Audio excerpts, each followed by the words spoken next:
ہمارے رسول مقبول محمد صلی اللہ علیہ وسلم کی ولادت باسعادت موسم بہار میں پیر کے دن صبح صادق کے بعد اور طلوع آفتاب سے پہلے 9 ربیع الاول سن عام الفیل 20 یا 22 اپریل 571 عیسوی کو مکہ مکرمہ میں ہوئی۔ پیر کا دن آپ کی مبارک زندگی میں بڑی اہمیت کا حامل ہے۔ سیدنا ابن عباس رضی اللہ عنہ فرماتے ہیں کہ آپ پیر کو پیدا ہوئے، پیر کے دن آپ کو نبوت سے سرفراز فرمایا گیا، سوموار ہی کو مکے سے مدینے کی طرف ہجرت کے لیے نکلے، سوموار ہی کو آپ مدینہ منورہ تشریف لائے اور آپ نے پیر ہی کے دن اس دار فانی کو خیر باد کہا۔ آپ کے پیدا ہوتے ہی آپ کے دادا عبد المطلب آپ کو گود میں اٹھا کر خانہ کعبہ میں لے گئے، آپ کے لیے دعا کی اور محمد نام رکھا۔ پوتے کی پیدائش کی خوشی میں 7ویں دن اپنے قبیلے کی دعوت کی۔ لوگوں نے آپ کے دادا سے پوچھا، آپ نے نومولود کا نام دوسرے لوگوں کے ناموں جیسا کیوں نہیں رکھا؟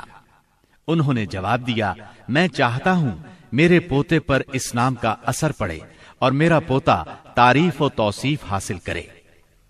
آپ کی والدہ سیدہ آمنہ نے آپ کا نام احمد رکھا۔ انجیل میں بطور پیشگوئی آپ کے 2 نام آئے ہیں، فارقلید اور منہمنا۔ قرآن مجید کی سورہ انبیاء آیت 107 میں اللہ تعالیٰ نے آپ کو رحمت للعالمین کہا ہے، وَمَا أَرْسَلْنَاكَ إِلَّا رَحْمَةً لِلْعَالَمِينَ، یعنی ہم نے آپ کو تمام جہانوں کے لیے رحمت بنا کر بھیجا ہے۔ آپ کا نسب نامہ اس طرح ہے: محمد بن عبداللہ بن عبد المطلب بن ہاشم بن عبد مناف بن قصی بن کلاب بن مرہ بن کعب بن لعی بن غالب بن فہر بن مالک بن نظر بن کنانہ بن خزیمہ بن مدرکہ بن الیاس بن مزر بن نزار بن معد بن عدنان۔ اس بات پر سب کا اتفاق ہے کہ عدنان سیدنا اسماعیل علیہ السلام کی نسل سے ہیں، لیکن دونوں کے درمیان میں کتنی پشتیں ہیں اور ان کے نام کیا کیا ہیں، اس میں بہت اختلاف پایا جاتا ہے۔ آپ کی والدہ کا نام سیدہ آمنہ تھا۔ سیدہ آمنہ کے والد وہب بن عبد مناف بن زہرہ بن کلاب تھے۔ یہ وہی کلاب ہیں جو والد کی طرف سے بھی نبی صلی اللہ علیہ وسلم کے نسب نامے میں آتے ہیں۔ ان کا اصل نام عروہ یا حکیم تھا، لیکن کتوں کے ذریعے بکثرت شکار کھیلا کرتے تھے، اس لیے کلاب کے نام سے مشہور ہو گئے۔ عربی میں کلاب کتوں کو کہتے ہیں۔ آپ اسماعیل علیہ السلام کی اولاد میں سے ہیں۔ اسماعیل علیہ السلام کی خاطر جب اللہ تعالیٰ نے زمزم کا کنواں جاری کیا تو قبائل جرہم اور ایاد کے خانہ بدوش عرب سیدہ ہاجرہ کی اجازت سے وہاں آ کر رہائش پذیر ہوئے۔ کعبے کے متولی اسماعیل علیہ السلام اور ان کی اولاد رہی۔ ایک عرصے کے بعد بنو جرہم اور سیدنا اسماعیل کی اولاد میں کعبے کی تولیت کے سلسلے میں جھگڑا ہوا تو کعبے کی خدمت اور تولیت اولاد اسماعیل اور بنو جرہم میں تقسیم ہو گئی، اور جب بنو خزاعہ نے لڑ کر مکے پر قبضہ کیا تو ایک مدت تک کعبے کی تولیت بھی ان کے پاس رہی، لیکن بنو اسماعیل بہرحال مکے ہی میں رہے۔ ان کے ایک فرد کلاب نے شمالی عرب میں قبیلہ قزاعہ میں شادی کی، اس سے قصی پیدا ہوئے۔ وہ جوان ہو کر اپنے قبیلے میں واپس آ گئے۔ خسر کی وفات کے بعد قصی نے اپنے ننہال کی مدد سے بنو خزاعہ کو مجبور کیا کہ وہ شہر چھوڑ کر مضافات میں جا بسا۔ بنو خزاعہ کے سردار نے کعبے کے قیمتی چڑھاووں کو زمزم کے کنویں میں ڈال کر اس کو پاٹ دیا اور کنواں غائب ہو گیا۔ پھر قصی کو بہت بڑا اقتدار حاصل ہوا، اس کی اولاد پھلی پھولی اور اسے قوم کا بہت بڑا سردار تسلیم کیا گیا۔ قصی نے مکے میں ایک شہری مملکت کا آغاز کیا، وہاں دار الندوہ یعنی پارلیمنٹ اور ٹیکس کے نئے محکمے قائم کیے، لیکن وفات کے وقت حکومت اپنے بچوں میں تقسیم کر دی۔ کسی کو کعبے کی رکھوالی سونپی، کسی کو چابی دی، کسی کو فوج کی قیادت تو کسی کو ٹیکس کا حساب کتاب سونپا۔ بعد کی نسلوں میں انتظامات کی مزید تقسیم در تقسیم ہوئی۔ آغاز اسلام کے وقت وہاں 10 سرداروں کی ایک مجلس کار فرما نظر آتی تھی۔ قصی کے 4 بیٹے تھے، ان میں عبد مناف بڑے نامور اور صاحب عزت ہوئے۔ عبد مناف کے بھی 4 بیٹے تھے، ان میں ہاشم شہرت میں سبقت لے گئے۔ ہاشم آپ کے پردادا تھے، بہت دولت مند ہونے کے ساتھ ساتھ سخاوت، مروت اور احسان میں بھی بے مثال تھے۔ ہاشم کہلانے کی وجہ یہ تھی کہ ان کے عہد میں ایک مرتبہ مکہ مکرمہ میں قحط پڑ گیا۔ یہ فلسطین گئے اور اونٹوں پر آٹے کی بہت سی بوریاں لاد لائے، بہت سے اونٹ ذبح کیے، ان کا شوربہ تیار کیا، روٹیاں پکوائیں۔ ان روٹیوں کو شوربے میں بھگو بھگو کر اہل شہر کو کھلاتے رہے۔ عرب اس کھانے کو حشیم اور سرید کہتے ہیں۔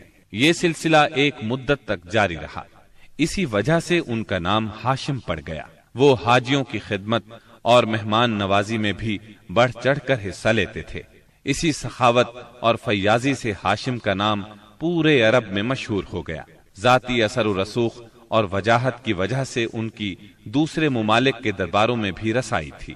انہوں نے ہی قریش میں سب سے پہلے یہ دستور جاری کیا کہ سال میں 2 مرتبہ تجارتی قافلے روانہ ہوا کریں، موسم گرما میں شام کی طرف اور موسم سرما میں یمن کی طرف۔ چنانچہ اسی دستور کے مطابق دونوں موسموں میں قافلے روانہ ہوتے تھے۔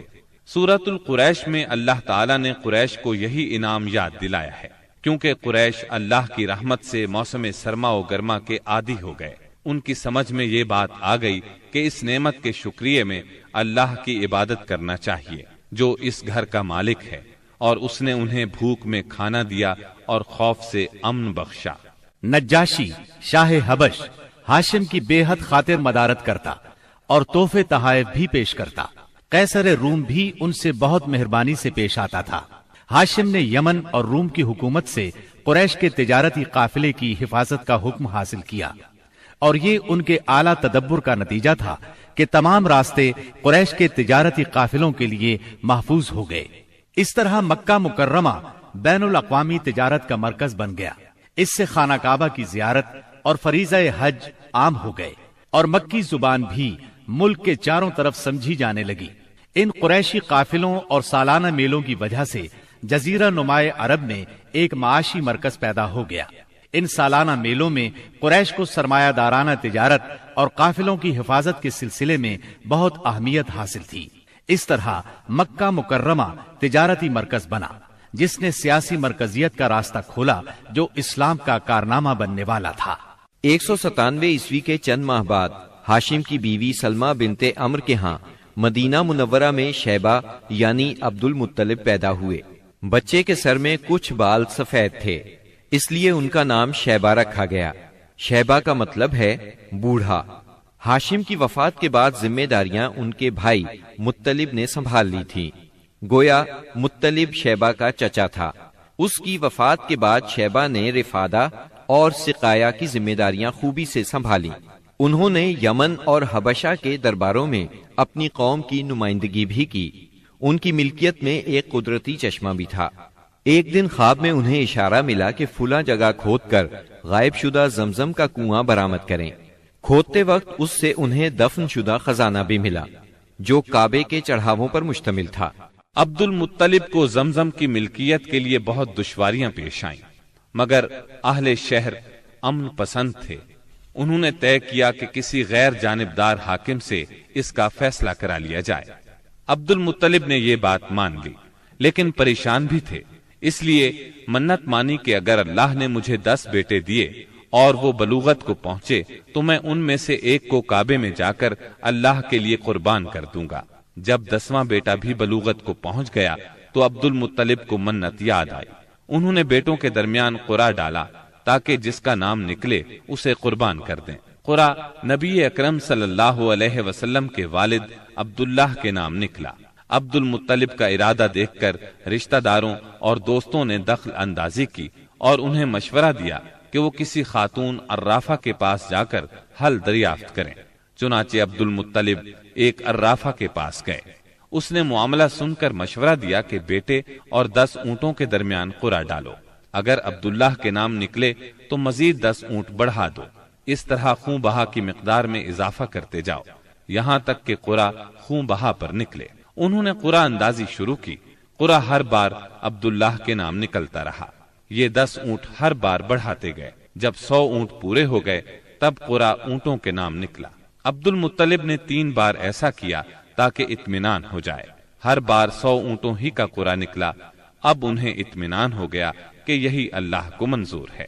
واقعہ فیل کے 50-55 دن بعد عبد المطلب کعبے کا طواف کر رہے تھے کہ انہیں پوتے کی ولادت کی خوشخبری ملی۔